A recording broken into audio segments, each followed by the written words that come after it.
up, SmashweRx crew? It's Trev. Guess what? We're gonna be doing another video. You guys sent me a message about, God, there's like 20,000 of you guys. You guys sent me to fly. Sent me a message about pec mobility, difficulty getting into a bench press or any kind of an overhead position. So what happens is, if we look at the shoulder and the way the shoulder moves, shoulder mechanics rely on all the insertion points on the humerus, right? So what's gonna happen is that pec's gonna draw the shoulders in. You can see I got a little bit of a crooked shoulder. I want to straighten it out on the movie. And by the way, we got some sick music in the background. I got to keep it real quiet because YouTube goes a little goofy. But what happens is that pec gets glued down. So you have a pec minor and then the pec major. Pec minor comes up on that coracoid process coming off that scapula, and the pec major comes into the humerus. So what's going to do is it's going to drag the shoulders down. Now if you go to engage, whether it's overhead, you go to do a bench press, any kind of, even if you're doing, see, I bet you guys are getting sore doing butterfly pull-ups, butterfly chest to bars, toes to bar, knees to elbows, right? You're wondering why your chest is getting sore? Because you tend to push away when you do that, which is totally fine, it's part of the motion. But what happens is, as you push away, if this is really glued down and matted down, super ropey, you lose the mechanics and you lose the ability to move that shoulder the proper way. I'm gonna switch sides because I did a whole shit ton of squats. Ooh, bad words. But so legs are feeling a little bit lit up. But what happens is, as that shoulder rolls forwards, it starts to grind into the labrum around the outside of that joint. So remember, you have that glenoid fossa and then that rubber ring around the outside. It's like a rubber band, that labrum. Well, you lose that roll, slide, glide, and you start to pound away on that labrum, just beat it to death like you're sitting in an MMA match. So what happens is we need to restore that roll, slide, glide, but first thing we need to do is unglue that tissue. Most of the time what happens is we just tend to stretch and move things around. You gotta get on it, smash it. So what I'm gonna show you to do is grab this is a 35-pound bar. You know why it's a 35? It's because it's thinner.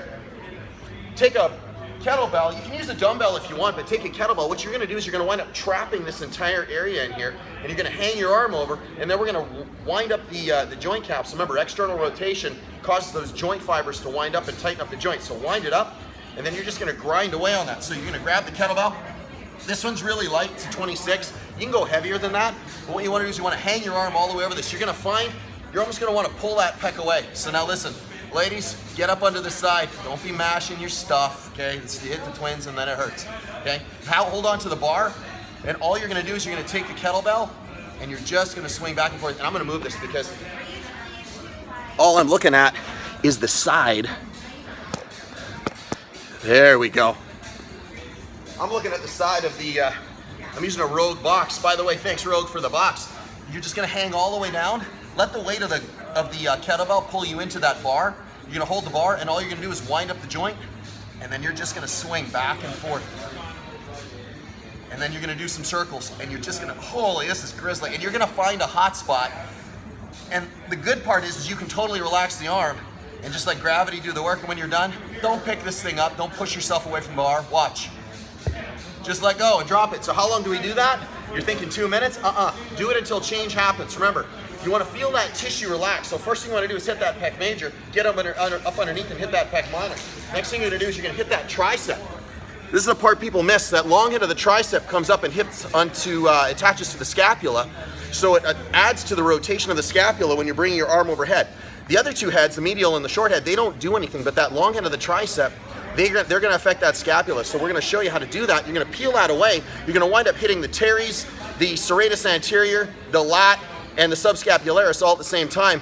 How easy is that? Instead of doing about 20 different stretches, you're just going to wind up doing one big one. So you can see I got the rig there. Grab a band, cinch it up about knee height. All you're going to do is wind up, get against the rig. You're going to fold the arm all the way up overhead, pull the elbow into the rig. Wind this up in external rotation, and then just hang out here for how long? Yeah, 2 minutes, baby.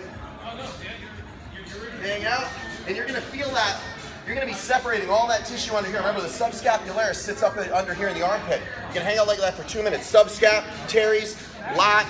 You're gonna wind up peeling even some of that anterior deltoid away. Hang out like that. That's gonna restore that shoulder and allow it to roll back. And then the last one you're gonna do is you're gonna take a kettlebell. Now I'm gonna show you with a light one. The problem is, the way the head of the humerus sits in that glenoid fossa is it tends to start to ride anteriorly. So when you start doing your movements, remember what I said, it grinds away in that labrum. We need to get that shoulder to sit in the posterior portion of the joint where it's way more stable. So what you do is, yeah baby, So I'm gonna show you with a light one just because I just happen to have it here. Use a heavier kettlebell, 53, 70 if you can handle it. Don't use an 88, it's too heavy. You're gonna grab this.